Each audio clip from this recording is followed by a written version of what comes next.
Subscribe to our YouTube channel and press the bell icon to get the latest updates. NASA ने चांद पर पानी की खोज की है। इसके साथ ही ये सवाल खड़े हो गए हैं कि आखिर वहाँ पानी मौजूद कैसे हैं। साथ ही इस खोज के आने वाले समय में रिसर्च में क्या फ़ायदे हैं। इंसान अंतरिक्ष में जीवन की खोज में जुटा है। भले ही अभी तक हमें ब्रह्मांड में अपना साथी ना मिला हो, हमारे सबसे करीबी पड़ोसी के पास उत्साहित करने वाली कोई चीज़ ज़रूर मिली है।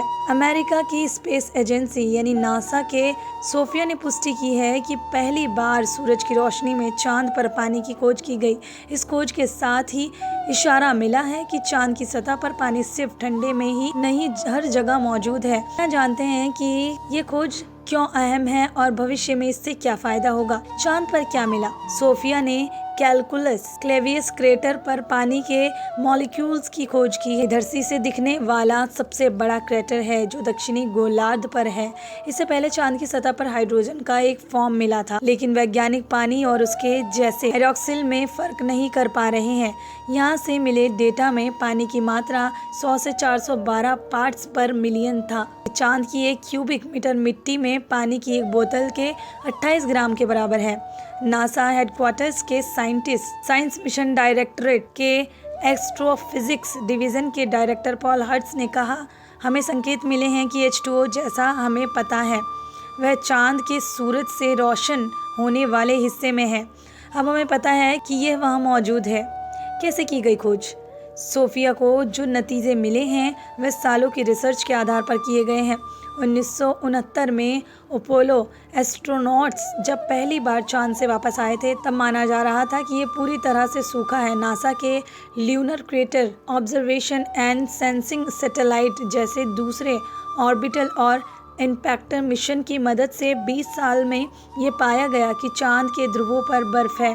वहीं मिशन और डीप इम्पैक्ट कॉमेट मिशन के अलावा भारत की space agency ISRO, Indian space research organisation के चंद्रयान-1 मिशन और नासा के इंफ्रारेड टेलीस्कोप फैसिलिटी की मदद से चांद की सतह को और बारीकी से देखा गया और सूरज की रोशनी पाने वाले हिस्से में पानी के संकेत मिले।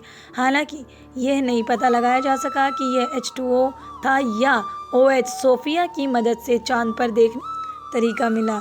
इस मॉडिफाइड बोइंग 747SP जेटलाइनर में 106 इंच के डायमीटर का टेलीस्कोप लगा है और यह 45,000 फीट की ऊंचाई पर है। धरती से उठने वाले 99% वाष्प से ऊपर उठकर यह इंफ्रारेड ब्रह्मांड को और साफ साफ देख सकता है। यह अपने फोरकास्ट की मदद से खास 6.1 माइक्रोकॉन की वेवलेंथ पर पानी के मॉलिक्यूल्स खोज सकता है। सूरज की रोशनी में क्लेवियस क्रेटर पर हैरान कर देने वाली मात्रा में पानी मिला है। इस खोज से खड़े हुए ये सवाल। होनोलुलु के मोनोआक यूनिवर्सिटी ऑफ हवाई के ग्रेजुएट थीसिस वर्क में स्टडी की लीड लेखक कैसी हॉनीबॉल ने कहा है कि बिना वायुमंडल के पानी को स्पेस में खो जाना चाहिए। हॉनीबॉल अब मैरीलैंड के ग्रीनवेल्थ के नासा के गॉडर्ड स्पेस फ्लाइट सेंटर का कहना है कि कुछ तो है जिससे पानी बन रहा है और किसी चीज़ से पानी ट्रैप हो रहा है। ये एक बड़ा सवाल है कि ऐसा कैसे हो रहा है। चांद की सतह पर गिरते रहते हैं, इनमें कुछ मात्रा में पानी होता है जो चांद की सतह पर जमा हो सकता है। एक और संभावना है कि सूरज से आने वाली हवा चांद की सतह पर हाइड्रोजन आती है। इससे ऐसे खनिजों के साथ केमिकल रिएक्शन होता है जिनमें ऑक्सीजन होती है। इस रिएक्शन में हाइड्रोक्सिल पैदा होता है।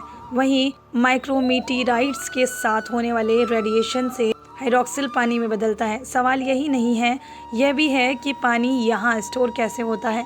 हो सकता है कि ये मिट्टी में मोती जैसे ढांचों में फंसा हो जो माइक्रोमीटीराइट की टक्कर से बनता हो सकता है कि ये चांद की मिट्टी में छिपा हो। अब आगे क्या। अब चांद के ऐसे दूसरे हिस्से में पानी की खोज की जाएगी जहां पानी की मौजूदगी हो सकती है। पानी कैसे बनता है, स्टोर होता है और चांद में एक हिस्से से दूसरे हिस्से पर पहुंचता है। इन सब बातों की स्टडी की जाएगी। ये डेटा आने वाले चांद के मिशन में मदद करेगा जिससे पहली बार चांद पर पानी का मैप बनाया जा सकेगा। इस खोज से चांद की सतह की हमारी समझ बढ़ेगी और डीप स्पेस एक्सप्लोरेशन के संसाधनों के बारे में और सवाल खड़े होंगे। पानी डीप स्पेस में अहम संसाधन है और जीवन के लिए अहम ज़रूरत है। सोफिया को जो पानी मिला है इसका इस्तेमाल हो सकता है या नहीं, यह अभी भी पता नहीं चल पाया है। नासा के आर्टेमिस प्रोग्राम में एजेंसी इसे लेकर स्टडी करेगी।